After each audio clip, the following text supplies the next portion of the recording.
A random stop by a San Diego police officer in 2025 opens up a murder investigation, which ultimately leads to a search underneath a local home. But that is only the beginning, as investigators think they have uncovered the burial ground of a prolific serial killer. My name is M. William Phelps. I'm an investigative journalist and the New York Times best-selling author of dozens of true crime books. I've dedicated the past 26 years of my life to helping families of the missing and murdered. Join me. We're crossing the line.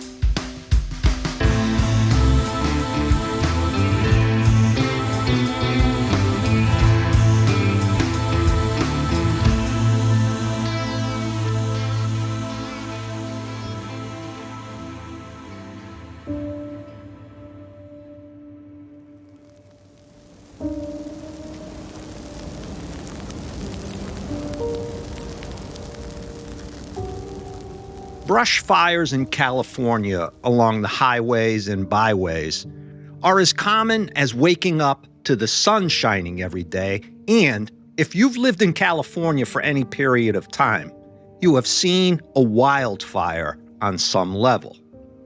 I've traveled throughout the state, and I was amazed by the charred acres of land mass I witnessed while driving through the hills, not to mention how barren some of the landscape, black and burnt as charcoal, still is, even years after fire has devastated the region. Many fires in the dry brush are extinguished early enough so as not to spread and turn into disasters like we have seen on television. Such is the case on October 18th, 2023, near 5 a.m., when the Border Communications Center near San Diego, a division of the California Highway Patrol, receives a call about an early onset brush fire just getting going. The fire is just off Interstate 5, southbound, where the transition to State Route 905 eastbound intersects. The fire is big enough to trigger a SIG alert, which is basically a traffic alarm indicating a big enough incident to cause severe delays. When crews arrive on the scene to begin putting out the fire, they face a rather small area of about 30 by 30 feet, crackling and burning. In no time at all, they are able to contain and extinguish the blaze. Good thing, with acreage all around the area dry as sand. Later that morning, with the area smoldering and wavy bands of thick black smoke billowing skywards, firefighters start poking through the wreckage to see if they can pinpoint where the fire started. Any number of reasons could be the culprit. A cigarette tossed out a window, of course, some sort of electrical spark, maybe some pyro out and about looking to cause chaos and as much damage and loss of life as possible, or some other reason beyond the scope of what they can see with just a cursory glance. While they are searching through the area of the fire, it is not the detonation of the blaze they are immediately concerned with. It's what they find within the charred debris that causes alarm. A body. They call the body a deceased victim, which is important to note early on. The belief is that the person died from complications related to the fire. It happens. Nonetheless, they close the nearby roadways. Then they call in investigators and the medical examiner. After they take the body into the morgue and begin an autopsy, what's clear immediately is that the man did not die from smoke inhalation or other complications from the fire. This guy was shot in the back of the head twice. Seems the fire was set in hopes of burning up the man's body and getting rid of any evidence. They identify the man as 54-year-old Bernardo Marino, who is from the San Diego area and has not been seen for about 5 days. In order to find out what happened to Bernardo and who is responsible, investigators begin where they always begin: victimology. Start within Bernardo's circle of friends and family and branch out from there. I wish I could offer you more about Bernardo, but his family has chosen to keep his personal life and background private at this time, according to the reports I have read. Bernardo's murder, I will say, initiates a much larger story and investigation, soon to involve 3 separate agencies. Investigators uncover that Bernardo's truck has been seen around town. Next, they find out that someone has been unsuccessfully trying to use Bernardo's debit and credit cards, logging repeated attempts at various places throughout the city. Weird places, too, like drug paraphernalia shops and other odd retail outlets. It appears that Bernardo's killer murdered the guy and then brazenly decided to steal and drive his truck around town and attempt to drain the guy's bank and credit accounts. Not too damn smart, if you ask me. Sounds like someone who wants to get caught, or is just too damn stupid to realize that driving the man's truck and using his bank cards is a great way to track you down. What's bizarre is that Bernardo's killer went through all that trouble of trying to burn up his body, and yet he then makes himself visible by connecting himself to the victim's vehicle and bank. Again, one does not do this unless, well, you're as stupid as a bag of stones. Let's fast forward now to November 6th, 2023, just about a month after Bernardo's body has been recovered from the fire scene. San Diego police pull over a guy in a truck, which at first seems like a simple, routine traffic stop. The truck is identical to Bernardo's, which isn't immediately known by police, I should mention. There's an old man driving, a rough-looking, kind of frail dude who comes across very bitter and angry. The first thing they notice is that when they run the plates on the truck, the registration doesn't match the truck. The license plates on the truck are handicap plates, and they come back registered to a man named Dwight William Rhone, a 74-year-old San Diego resident with a long history of criminal exploits, the most recent being that he was caught months before with a firearm he was not supposed to have because, well, Roan is a registered sex offender who rarely, they realize, registers where he is living. Okay, let's have you get out of the vehicle, police tell Roan. He moves slowly, with his curved back like a shrimp and that California wrinkled-up skin. Roan steps out, and an officer begins to have a look around inside the vehicle. As they are going through the vehicle, they find a loaded firearm, of which Roan is not allowed to possess. Dwight Rhone will be taking a ride downtown, as they used to say on all those cop shows. So they have Roan now in custody on a weapons charge alone, enough to get him inside an interrogation room and begin to ask him questions. And as we all know, when you're dealing with stupid people, they will often say stupid things. Shockingly, however, Dwight Rhone doesn't say much at all. And even more shockingly, he is able to post bond and is released from custody. Checking the VIN number of the truck, however, it comes back to Bernardo Marino, the murder victim. So San Diego police know the man driving what is the stolen truck of a recent murder victim is definitely a person of interest in Bernardo's murder. So they watch him. The feds also want Roan, and they want him on those weapons charges, and so they soon rearrest him, and he winds up in a federal jail. And this is where, not to be outdone by his own self of not speaking to police while in San Diego custody, our man here decides to show us how stupid he actually is. While in jail, Rhone gets on the phone and starts talking to a friend of his.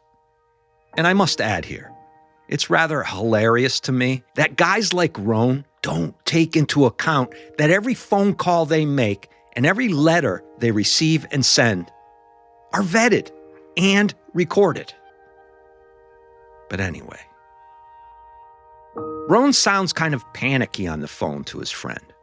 He begins talking about the truck and how he needs his friend to get the truck and hide it for him, as if that were possible. Then he mentions how he is likely going to wind up on death row because of his dog, which is weird, but will make sense soon, I promise. What are you talking about? His friend asks. I was involved in a certain incident on a felony scale, Rhone tells his friend. Investigators obviously head over to the friend's house after listening to the call and ask him if they can have a little chat about his prison pen pal, Dwight Rhone. Come on in, he says. It's now January 2024, and while they are talking to Rhone's friend, the guy admits that he had lent Rhone his handgun the previous year. When was that exactly, they want to know. Let's see. Last October? Well, that lines up with Bernardo Marino's murder. He returned the gun to me, the friend says next. He did he? Can we see it? The gun has 2 spent casings still inside the chamber. Again, not the smartest thing to do if you are looking to cover up a murder. So here we have another brilliant move by Mr. Rocket Scientist, Dwight Rhone. Good for us. They bring in the weapon for forensic testing. And that, along with those incriminating statements Rhone made over the phone and in his own handwriting in letters to his friend, on top of driving the victim's truck, secures enough evidence to keep Rhone behind bars this time so they can build a case against him for the murder of Bernardo Marino. Yet, this is only the beginning. As they begin to look deeply into Bernardo's murder, something happens. Investigators go through all of Rhone's correspondences and phone calls while he has been behind bars, line by line, minute by minute. They are looking for anything to connect him to Bernardo's murder. As they are doing that, they also begin to sift through all of the files they have on Rhone. The guy has an extensive track record of crimes dating back to the 1970s. Weapons possession, as I mentioned earlier, along with other crimes like armed robbery, but also a few truly vile crimes the guy has committed while he was inside the prison system over the years. Reviewing old witness statements and tip logs connected to Rhone, one investigator stumbles upon a statement from an old neighbor of Rhone's, someone who lived next door to where he used to live in the years before killing Bernardo. Rhone had rented a house on Newton Avenue in the South Crest neighborhood of San Diego. Among his neighbors, when reporters speak to them later, one of them says this: "He was a really nice guy. He always wanted to braid my hair because I had hair down to my knees." Okay. Also in Rhone's file are several reports from 1980 when Rhone was in jail during a stint while awaiting extradition to Texas to face additional charges there. That same nice guy, who apparently likes to braid hair, had threatened his cellmate while in the jail, telling the guy he would poke his eyes out if the man did not submit to Rhone sodomizing him. Rhone had taken the man by the throat pushed his head against their cell wall, and then he violently raped him. Same nice guy who likes to role-play being a hairdresser. He was convicted of sodomy in that case and became a registered sex offender, which was why he was never allowed to possess firearms. Within that case history of Rhone, as investigators in 2025 are digging deeper into the file, they come to a statement from a neighbor who, let's just say, doesn't talk much about what a great guy Rhone is, but does mention how he would always see Rhone digging in the backyard. Not like gardening, but excavating. As investigators look at that statement, bells and whistles go off. What in the world was Dwight Rhone burying? This becomes enough to secure a warrant for the previous house Rhone rented and start to take a look at why he was doing all that digging. As that is happening, they also begin to put together a list of missing person cases within, say, a 20-mile radius of where Rhone had lived. Let's take our first break, come right back, and see where this investigation leads. You are listening to Crossing the Line with M. William Phelps, a true crime podcast.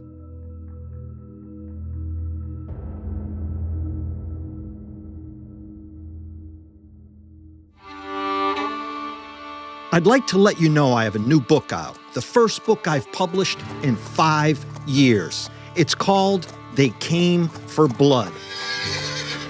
I have always wanted to write Westerns, a dream since my childhood. Tom Callahan was once president, Ulysses S. Grant's deadliest kept secret, a lethal gun for hire leading a team of assassins nobody knew existed. Now those days are over, or so he thought. Therefore, when the past comes for blood, you either draw first or die trying. Look for They Came for Blood on Amazon.com or anywhere books are sold. Check it out. There's a lot of murder in the book, so it's not a departure from my day job.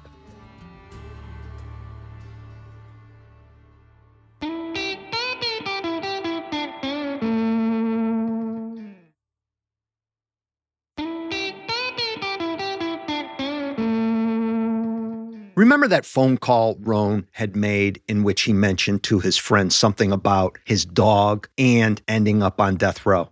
Bernardo Marino and Dwight Rhone were either walking or at a park one day with their dogs, and they ran into each other. The dogs did not get along, and Rhone's dog began attacking Bernardo's. As the dogfight turned intense, it was clear that Rhone's dog was likely going to kill Bernardo's dog. And Rhone seemed to be rather enjoying it instead of trying to stop it. So a panicked Bernardo, fearing he was going to lose his dog, took out a knife and began to stab Rhone's dog, with the goal of separating the animals and saving his dog's life. This, of course, did not sit well with Rhone, who ultimately shot Bernardo in the back of the head twice, killing him. This took place on October 13th, 2023. Rhone then put Bernardo's body in the back of Bernardo's truck, drove out to that area of the freeway where we started at the beginning of the episode. He then dragged Bernardo's body out into the brush, poured gasoline over his body, and struck a match. Not for nothing. And I have covered cases where fire is used to try to cover up murder. But a brush fire is not hot or intense enough to turn a human body into ash. This is why we put them in a furnace inside a crematorium at a range of between 1,400 and 1,600 degrees to incinerate them. That is the sustained temperature needed for an extended period of time to turn a human body into ash. Quick Google search, I reckon, would have told Roan this. But my guess is the man is not too computer savvy, however. Anyway, that neighborhood Roan lived in, the one where the FBI, San Diego police, and even the California Highway Patrol have now converged using backhoes and tractors and digging equipment, it's in a pleasant residential area of the city. It's quiet. People go about their business and wave to one another, help each other out. In December 2025, as all of this excavation is taking place around the house Roan once lived in, with law enforcement walking in and out from underneath white and blue tents set up in the yard, neighbors begin filing out of their homes, wondering what in the hell is going on. When they see forensic investigators wearing what appear to be hazmat suits, the whispering and chirping among neighbors begins to pick up. What is it they have found? By December 2nd, the San Diego office of the FBI is forced to make a statement to let people know what is happening. Working through our evidence response team, an FBI spokesperson says during a presser, the FBI provided expertise through evidence collection and processing, including the use of forensic canines. As human remains were located on the property, the San Diego Police Department has jurisdiction for any further investigative work. So just to clarify, the use of the plural, remains, can mean a few things. Remains, as in one body, or remains, as in several bodies. It is then announced that Dwight William Rhone, the now 74-year-old man who used to live in that house, will be charged with 3 additional counts of murder tied to deaths, in some cases, decades old. The 3 victims they at first claim were found underneath the house include Michael Brown, Ronald Johnkin, and Roberto Ruiz.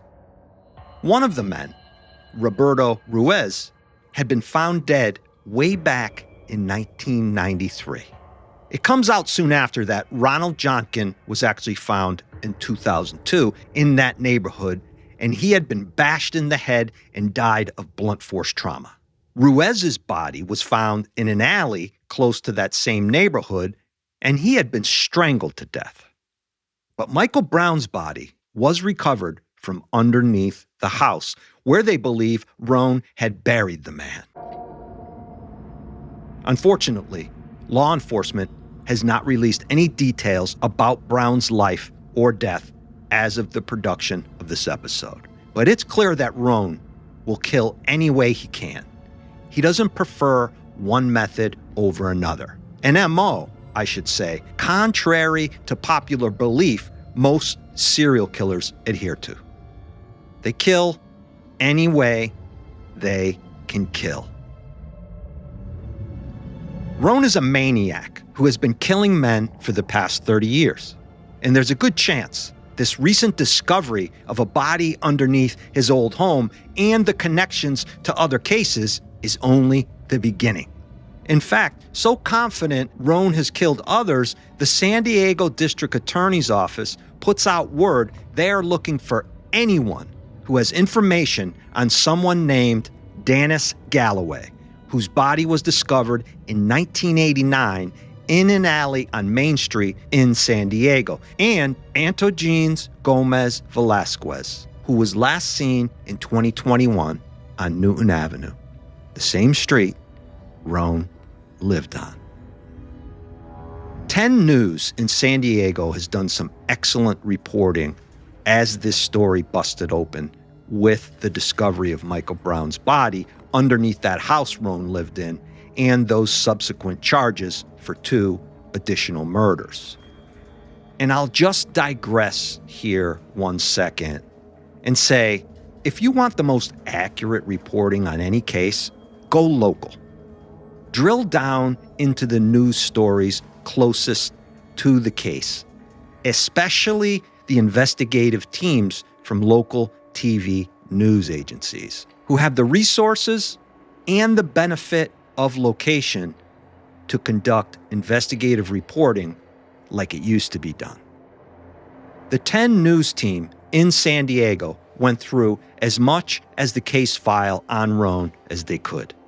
In one psych report from 2007 reporters dug up, Rhone had told a psychiatrist this: "I like to get high.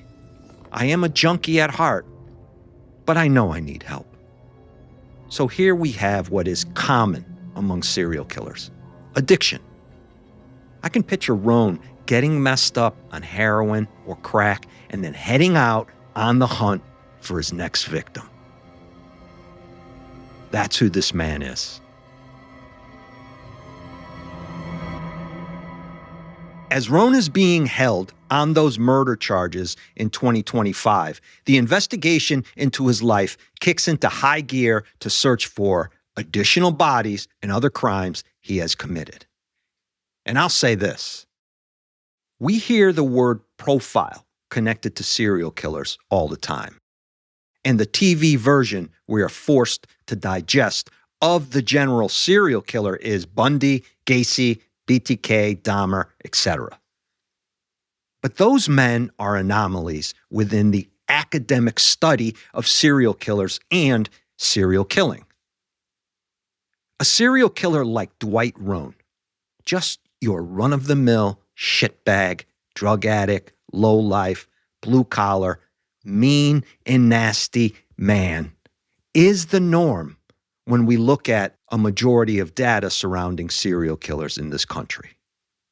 There's no flair to him, no Hollywood nickname attached, no clown suit he wears to children's parties or Volkswagen he drives around in, flipping his hair in the mirror like Ken.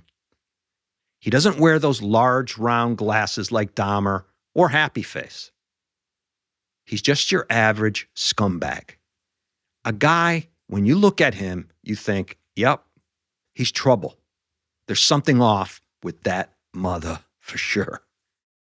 I think what we need to look at and learn from in this case is that Rhone had been incarcerated many, many times. And yet he was out and about, committing additional crimes, not adhering to his parole conditions. And yet nobody in the system really cared. And they allowed the guy to run amok. That's what we need to look at. Those crimes Dwight Rhone committed throughout his life should have been enough to keep him off the streets for longer periods of time. But apparently, he kept getting breaks from the court and prison system and was allowed early release and early parole. I need to take another break. I'll be right back with more Crossing the Line with M. William Phelps in 1 minute. I greatly appreciate your continued support of the show. Please, if you can, share a link of the show with a friend or someone you know who loves true crime. Help spread word for me. We've built this show together, and we can expand it together, which will allow me to do bigger things with it. I'd be very grateful for any help in that regard.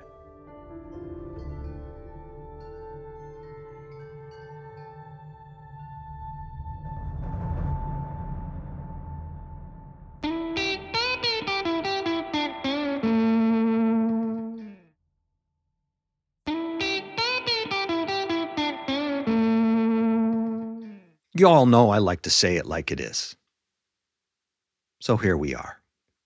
Dwight Rhone is a hard-looking son of a bitch. Tight and curly gray and black hair, stringy and wiry, a large and noticeable receding hairline, a gray mustache and scraggly, unkempt beard, small, beady eyes, dark and menacing, a thin, bony face with the conspicuous wear and tear of a lifetime drug addict. The guy, at 74 years old, looks to be pushing 84. And as I said earlier, He has this very angry and even evil gaze as well. One of Rhone's main crimes of choice has always been robbery and burglary, and he has been committing those crimes and getting arrested for them since the 1970s. He had even tried robbing a woman in a parking lot while he was driving Bernardo's truck after murdering the guy. So we can see and feel the desperation that comes with being a drug addict and needing that next fix. You use a man's truck you murdered to try to commit a robbery. You really don't care too much about yesterday or tomorrow, but only the moment at hand. He's racked up 12 felony convictions dating back to when he was a teenager. The guy is a career shitbag, someone who just doesn't care about anyone but himself. Sure, he can manipulate a neighbor by braiding her hair into her thinking he's a nice guy, as she said, but everything a guy like Rhone does, he does for selfish and self-serving reasons. By June 10th, 2026, Dwight Rhone is arraigned on those 3 new and added murder charges. So that's 4 now that we know of. He stands in court looking disheveled and shady, and he pleads not guilty to all of those counts. The judge orders Rhone to be held in custody without bail under what is called special circumstances. You think maybe serial murder is a special circumstance. At least I do. This was a great legal strategy by the DA's office, adding that special circumstances moniker around Dwight Rhone and his crimes. And I have to say here, isn't it always the case? Only after 4 or 5 bodies are connected to a career criminal does the court see special circumstances. I would think strangling your cellmate and forcibly and violently sodomizing him after threatening to poke his eyes out would qualify as special circumstances, but that's just me. I am no legal scholar, as you know. Under California law, with those now special circumstances connected to Rhone and his 4 charges of murder, what it does is open up sentencing guidelines later on after he is convicted. It brings in the death penalty, for one, which shouldn't even exist in California anymore, seeing that it is so rarely enforced. With the last execution in the state, Clarence Ray Allen, who masterminded a triple murder from behind bars, taking place 20 years ago in 2006.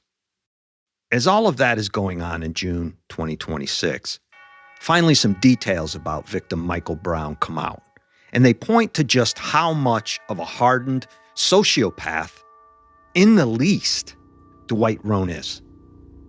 They estimate that Brown was murdered in 2021 or 2022. After Rhone buried Brown underneath that house he was renting, he stole Brown's identity. And for the next 5 or so years, Rhone took all of the financial benefits Brown had been collecting while he was alive. So that's who Dwight Rhone is. We've talked about the death penalty, it seems to me, a lot on the show over the past few months. And many have written in asking me which side of it I come in on.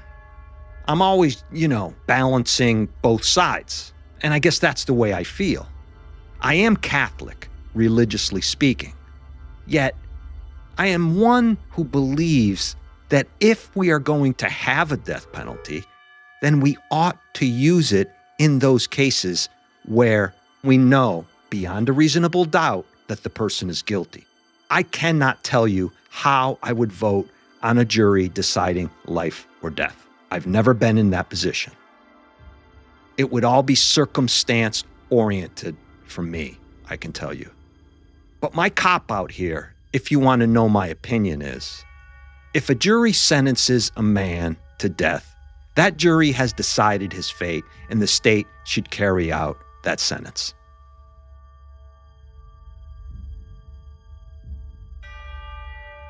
Let's take one more break, come back, and conclude this episode.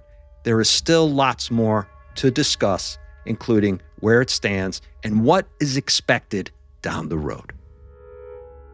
More Crossing the Line with M. William Phelps in 1 minute.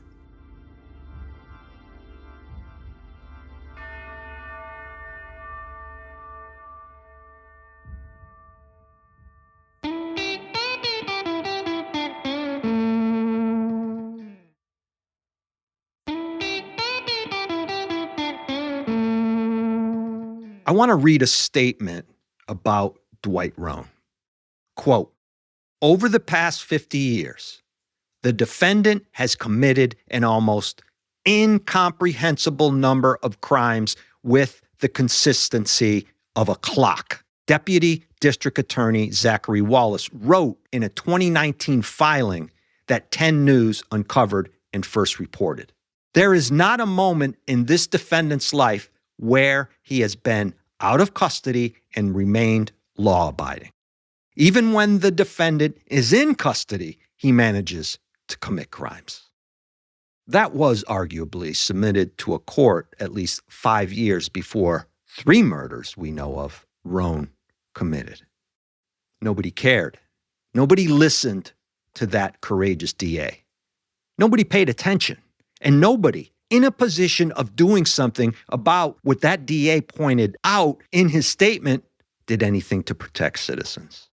I'm convinced some judges in courts are more concerned about people's feelings and how they will look in the media than they are about the rights of law-abiding human beings.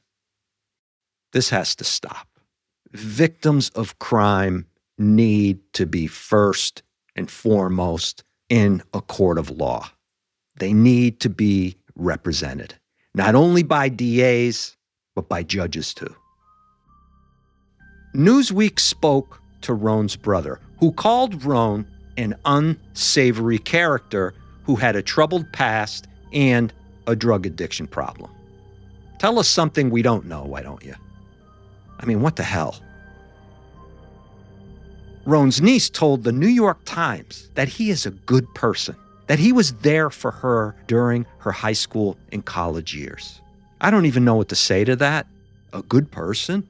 I mean, how can you justify calling your uncle a good person and he's been in and out of prison since his teens? His brother blames the system for creating Roan, the monster, further saying that while he was in a youth correctional facility, he was frequently assaulted and sexually harassed by the staff, and that he quickly learned how to survive within prison culture. That all very well may be true, but it does not justify killing what we think is at least 4 men and raping others while you're in prison. Furthermore, the woman who owned the house where Brown's body was found, who died herself in 2020, had taken out an elder abuse restraining order against Roan, and the court had granted it. She was related to him in some way, so there was evidence he was beating this woman. Nice guy. Salt of the earth. The niece went on to say her uncle is being unfairly smeared and deserves to be heard in court. So there. WTF, man. He will get his chance to be heard. That is for sure. Roan's next court appearance is scheduled for March 2027. So it will be some time before he gets that chance to be heard. The reason for the long delay is investigatory in manner. They want to see if Roan has any more bodies underneath any other properties, I am sure. As we speak, they are going through scores of missing person and cold case murders to see if there is any connection back to Roan. My guess is they will find several more. A guy like Roan doesn't take long periods of time between murders once he gets started. He commits murder at will whenever it suits his needs. And I think here, his needs were sexual and for money to use drugs. And he'll keep doing that until he is caught. Until he is locked away. I just want to say, just in case anyone has information about any case you think is connected to Dwight Rhone, please contact the San Diego Police at 619-531-2293. 619-531-2293. Or call Crime Stoppers at 888-580-8477. 888-580-8477. That'll do it for this week. I'll be back here in 7 days. Be safe. Be aware.